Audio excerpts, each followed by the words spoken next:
구약성서 시편 39편 1절에서 7절의 말씀. 시편 39편 1절에서 7절까지의 말씀을 한 절씩 교독하겠습니다. 누구든지 자기 나름대로의 인생관을 가지고 있습니다. 사람마다 자기의 사고와 감정, 또 생각, 삶의 태도를 결정하는 그 인생관이 처음 어떻게 자리를 잡게 되었는지에 따라서 각각 다 다르죠. 그런데 일단 고정된 자신의 그 인생관을 어느 순간 바꾼다는 것 결코 쉬운 일이 아닙니다. 우리는 다윗을 통해서 그의 인생관이 바뀌게 되는 그 대전환을 오늘 이 말씀을 통해서 볼 수 있습니다. 이 생각의 변화가 그에게 일어나는 것입니다. 인생이라는 것이 정말 아무것도 아니었구나. 무언가 있는 것 같지만 없는 것이나 다름이 없구나. 내 손에 있는 재물, 내가 왕으로 쌓아놓은 부귀와 보화, 사실 이것들이 내 손에 있지만 언제 내 손을 떠나는지 모르는 것들이었구나. 바로 이러한 사실을 다윗은 정말 깊이 깨닫게 됩니다. 그리고는 이런 결론을 내렸습니다. 주여, 내가 무엇을 바라리? 나의 소망은 주께 있나이다.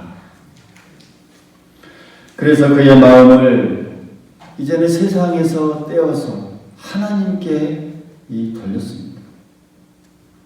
그의 마음을 재물에서 떼어 하나님께로 돌렸습니다. 그의 생각을 완전히 바꾸는 큰 변화를 지금 시도하고 있는 것입니다. 다윗처럼 사고의 전환을 통해서 인생관을 바꾸려고 할 때는 어떤 특별한 동기들이 따라오기 마련입니다. 시편 39편의 말씀을 쭉 읽어보면 다윗이 이 내용을 기록한 이 시기는 아마 나이가 꽤 들었을 때의 시기가 아닌가 생각해 볼 수 있고, 또 그의 인생의 이 말년 정도의 시기였던 것 같습니다. 그리고 맨 마지막 절을 보면 그가 지금 병상에 누워 있음을 알 수 있습니다. 내가 없어지기 전에 라고 표현하면서 내가 죽기 전에 나의 건강을 회복시켜 달라는 그런 기도하는 것을 통해서 우리는 알 수 있습니다. 이처럼 다윗이 병을 앓고 있는 것을 보고 좋아하는 사람들이 주변에 많았습니다. 우리가 잘 아는 바와 같이 다윗은 하나님을 사랑하고 하나님의 뜻대로 살고 하나님의 말씀대로 백성을 다스리고자 한 성군이었습니다. 그런데 의롭고 바르게 살려고 하는 사람치고 주변에 정적이 없는 사람이 없죠. 다윗에게도 있었습니다. 적들은 다윗이 다시 일어날지도 모를지, 일어날 수 없을지 모르는 그런 이 다윗의 이 병색이 짚어지자 은근히 좋아합니다. 하나같이 원수들은 건강하고 형통하여서 다윗을 비웃으면서 그렇게 다녔습니다. 그러나 다윗은 그런 소리를 들으면서도 몸은 병들어 그 어떤 것도 대응할 이런 형편이 안 되었습니다. 이런 상황이 잘못되면 하나님을 원망하기 쉬울 것입니다. 또한 사람들을 향해 저주할 수 있는 그런 위험을 안고 있다 할 수 있습니다. 하지만 다윗은 입을 꼭 다물고 있었습니다.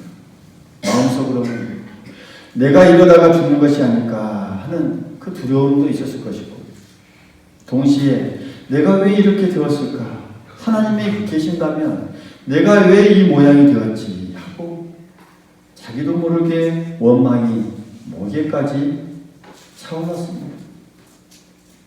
이런 과정 속에서 그는 다시금 자신의 인생을 되돌아보게 된 것이죠. 그리고는 자기가 소유하고 있는 모든 부를 또한 다시 한번 보게 된 것입니다. 그리고는 세상의 부는 아무것도 아니야. 내 마음을 줄 것도 안 돼. 내가 의지할 것도 못 돼. 하나님만이 나의 소망입니다. 하나님만이 내가 의지할 자입니다. 하나님, 나를 받으시옵소서, 나를 붙들어 주옵소서 하고 이 마음을 완전히 바꾸는 그런 경험을 하고 있습니다. 사람이 병이 들면 세상을 보는 눈도 달라진다라고 말을 하죠. 인생의 실제를 들여다볼 수 있는 그런 눈이 생기기 때문입니다. 또한 사람이 나이가 들면 세상을 보는 안목도 달라진다고 말을 합니다. 왜냐하면 젊었을 때는 눈에 들어오지 않았던 것이 이제 나이가 들면 눈에 들어오기 때문입니다. 더 깊은 곳을 보게 되고 그동안 뒤에 숨겨져 있던 것을 되돌아볼 수 있는 그 눈이 생기기 때문입니다. 사람이 또한 실패한다든지 위기를 만날 때에도 세상을 보는 그 안목이 바뀝니다. 오늘날 우리에게도 여러 가지 위기가 있습니다. 사회적으로는 코로나19라는 이런 위험이 우리의 삶을 자유롭게 하지 못하고 늘 가로두고 있습니다. 또한 그것으로 인해서 경제적으로 힘든 날들을 보내는 사람들이 많이 있습니다. 우리 주변에 많이 있죠. 또한 육신적인 약함으로 아픈 곳이 많고 늘상 병원에 다니며 힘들고 어려운 상황에 있는 분들도 있습니다. 고령의 연세로 이제 나의 소망이 무엇일까? 무엇으로 우리가 이 땅을 살아가야 할까? 이제 나의 사는 날이 얼마일까? 라고 우리가 그런 생각하는 분들도 있습니다. 각자 우리에게 한두 가지 위기를 우리는 가지고 살아가고 있죠. 이때 다윗처럼 정말 우리가 우리의 사고를 전환하고 우리의 안목을 바꾸어 우리의 소망을 하나님께 두는 그런 새로운 변화를 우리 모두가 다 체험할 수 있기를 간절히 소망하겠습니다. 이런 의미에서 오늘 말씀은 우리에게 이 두 가지를 가르쳐 줍니다. 첫 번째는 짧은 인생에 소망을 두지 말고 하나님께 소망을 두라 라고 하는 말씀입니다. 4절과 5절 말씀을 한번 보죠. 여호와여 나의 종말과 연한이 언제까지인지 알게 하사 나의 연약함을 알게 하소서. 이것은 서론이고 본론은 5절입니다. 5절의 말씀을 같이 한번 읽겠습니다. 주께서 나의 날을 한 뼘 길이만큼 되게 하시네. 나의 일생이 주의 앞에는 없는 것 같사오니 사람은 그가 든든히 서 있는 때에도 진실로 모두가 허사뿐이니이다. 정말 설명이 필요 없을 정도로 읽으면 그 의미를 쉽게 알만한 내용이죠. 다윗은 지금 앞으로 남은 그 인생이 얼마일까? 라고 손가락으로 하나 이 세어보면서 도대체 내가 한 평생을 살았는데 그것이 고작 한 뼘에 불과하구나 라는 그런 사실을 깨달았을 때 참으로 어처구니 없었습니다. 다윗이 병상에서 새삼스럽게 이 사실을 직감하게 된 것입니다. 이건 아무것도 아니구나. 왕이 되어 천하를 호령하면서 굉장한 인생을 사는 것 같은데 나의 생이 정말 안 남았다고 생각하니 별것 아니구나 라는 생각을 하게 됩니다. 한 뼘뿐인 인생, 하나님 앞에서는 없는 것과 똑같겠구나 라는 사실. 다윗은 자신의 인생을 정확하게 바라보고 정확하게 직시하게 됩니다. 어떤 사람이 인생에 대해서 이런 말을 합니다. 내가 울고 있던 어린 시절에는 시간이 마치 기어가는 것처럼 천천히 가더이다.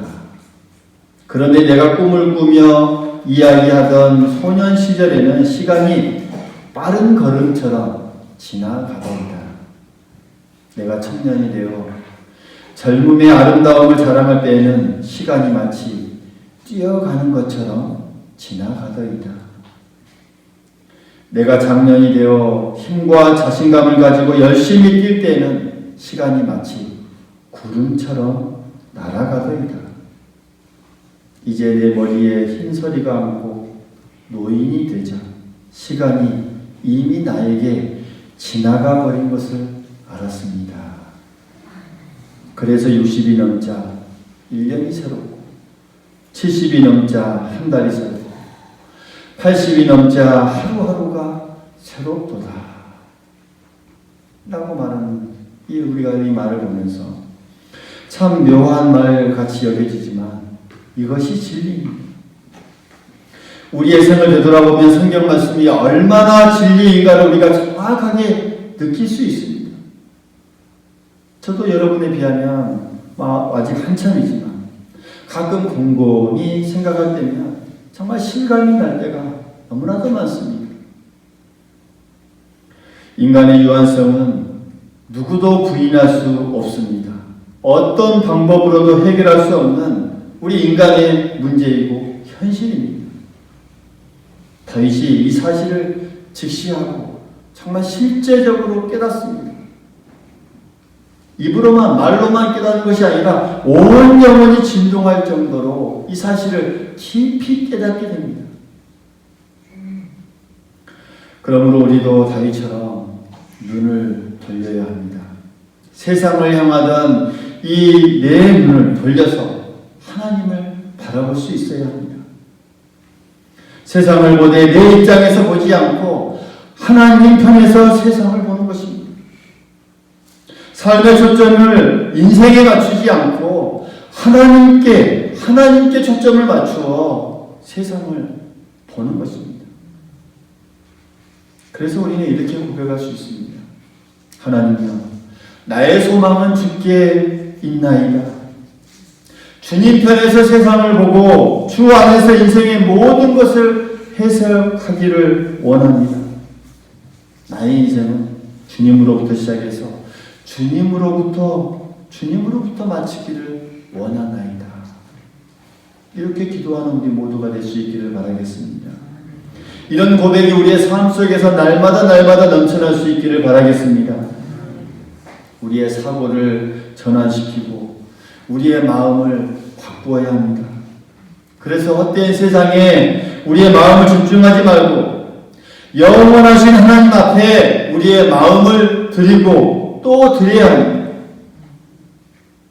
이럴 때 우리는 이 땅의 허무함을 극복할 수 있고 인생의 허무함을 뛰어넘을 수 있다는 사실이죠. 하나님께만 영원함이 있음을 우리 모두 기억할 수 있기를 간절히 소망하겠습니다. 예수님께서 우리에게 이렇게 말씀합니다. 내가 그들에게 영생을 주노니 영원히 멸망하지 아니할 것이요 또 그들을 내 손에서 빼앗을 자가 없느니라. 나는 부활이요 생명이니 나를 믿는 자는 죽어도 살겠고 무릇 살아서 나를 믿는 자는 영원히 죽지 아니하리니 이것을 내가 믿느냐. 이 말씀을 우리가 기억할 수 있기를 바라겠습니다. 우리가 영원히 존재하시는 그 하나님께 소망을 두면 덧없는 우리의 인생은 하나님의 영원 속에서 새롭게 거듭나는 그런 경험을 하게 됩니다. 또 하루하루의 삶이 정말 새로운 의미가 있다는 것을 우리가 발견하게 됩니다. 우리가 하나님께 소망을 둘 때만 우리의 인생의 모든 허물을 극복할 수 있게 된다는 사실. 더 나아가서 삶의 의미를 찾고 우리의 목적이 뚜렷해질 수 있다는 사실 우리 모두 기억할 수 있기를 간절히 소망하겠습니다. 그러므로 하나님께 소망을 두어야 합니다. 심지어 누구나 대면하게 될 죽음마저도 절망이 아닌 소망이 될 수 있습니다. 죽음은 영원하신 하나님 앞으로 우리를 인도하는 하나의 과정이지 끝이 아님을 우리가 알 수가 있습니다. 하나님께 소망을 두는 자는 이러한 삶의 모습을 우리가 살아갈 수 있다는 사실 우리가 꼭 기억해야 하겠습니다. 우리 모두가 인생에 소망을 두지 않고 오직 하나님께 소망을 두려 했던 이 다윗의 이 삶을 보면서 다윗의 이런 모습을 우리가 생각하면서 주여 나도 그렇게 되기를 원합니다 라고 기도할 수 있기를 간절히 소망하겠습니다. 그래서 우리 안에 근본적인 새로운 그 영의 눈을 떠서 세상을 바로 바라볼 수 있어야 하고 또 우리 자신을 바라볼 수 있어야 할 줄 믿습니다. 끝으로 재물에 소망을 두지 말 것을 말씀하고 있습니다. 6절의 말씀을 우리 같이 한번 읽죠. 6절의 말씀입니다. 시작. 진실로 각 사람은 그림자같이 다니고 헛된 일로 소란하며 재물을 쌓으나 누가 거둘린지 알지 못하나이다. 우리가 세상을 살면서 열심히 일해 돈을 버는 것은 하나님께서 주신 축복 중에 하나입니다. 또 돈을 벌고 돈을 모으는 것이 잘못된 것이 아니죠. 하나님께서 축복하는 사람은 그런 은혜를 받습니다. 재물은 우리가 인간답게 살기 위해 절대 무시할 수 없는 이 중요한 요소가 됩니다. 또한 하나님의 나라를 전파하기 위해서도 얼마나 필요한지 우리가 주님의 일을 하면서 많이 느낍니다. 하나님의 영광을 위해 필요할 때가 많이 있습니다. 이 성경에서는 이 재물과 관련된 성경 구절이 2300개가 넘습니다. 또 예수님께서 이 비유로 말씀하신 이 38개 중에 16개 정도가 이 재물과 관련된 비유입니다. 그만큼 우리의 삶에서 떼어낼 수 없는 아주 중요한 위치를 차지하고 있습니다. 그래서 사람들은 많이 벌기를 원하고 또 많이 모으길 원합니다. 몇 년 전에 아주 오래전에 유행했던 유행어 중에 하나가 부자 되세요 라는 말이죠. 기억나십니까? 부자 되세요. 모든 인사하면서 우리가 부자 되세요. 한때 부자 신부름까지 유행할 정도였죠. 사람들은 그런 인사를 들을 때마다 싫어하는 기색이 전혀 없었습니다. 하나님께서도 이 건전하게 열심히 벌어서 재산을 모을 수 있다면 그리고 바르게 쓸 수만 있다면 아마 우리 모두가 다 부자가 되기를 원하실지도 모릅니다. 그러나 돈을 모으는 것은 좋으나 거기에 치명적인 약점이 있음을 우리가 모두 기억해야 합니다. 돈을 모으면 모을수록 마음이 계속 거기에 빠진다는 것입니다. 그 속에 계속 빠져서 헤어나오지 못합니다. 이제는 하나님보다 더 거기에 빠지게 되는. 그래서 돈이 일만 악의 뿌리다라고 성경은 우리에게 말씀하고 있죠. 빠져들게 되니까요. 헤어나오지 못하게 되니까요.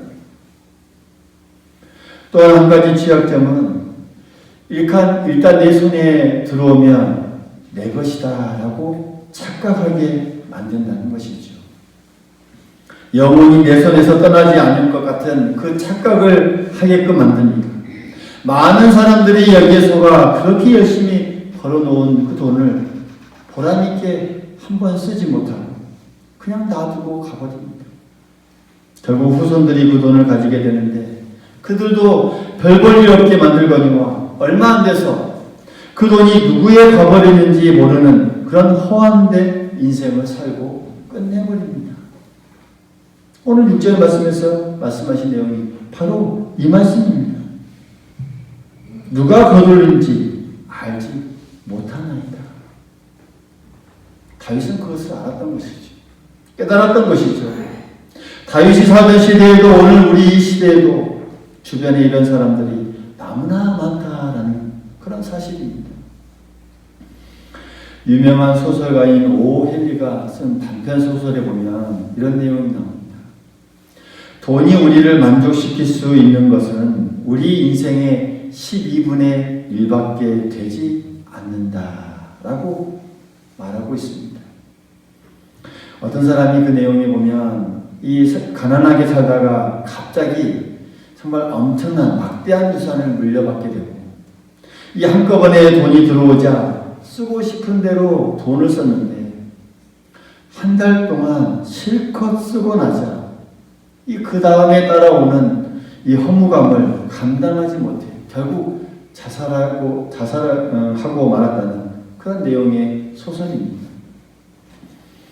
1년에 12달 중에 한 달은 실컷 쓰기 위해 돈이 필요하고 나머지 11달은 돈이 별로 의미가 없다라는 이야기입니다. 이것이 진리입니다. 물론 돈이 있을 때 좋은 점도 있지만 인생의 전체를 놓고 볼 때는 지극히 한 부분에 지나지 않는다라는 사실이죠. 돈이 우리를 만족시킬 수 있는 것은 정말 작은 부분, 거기밖에 없습니다. 거기에 불과합니다. 그러므로 우리가 돈의 마음을 빼앗겨서는 안 되고 또 돈이 영원히 내 것인 것처럼 착각해서도 안 된다라는 사실이죠. 돈을 보는 눈이 우리가 달라져야 한다는 것이죠. 성도에 있어서 돈을 보는 눈은 달라져야 한다는 것이죠. 오늘 성경의 말씀처럼 이후에 누가 취하는지 알지 못한다라는 사실.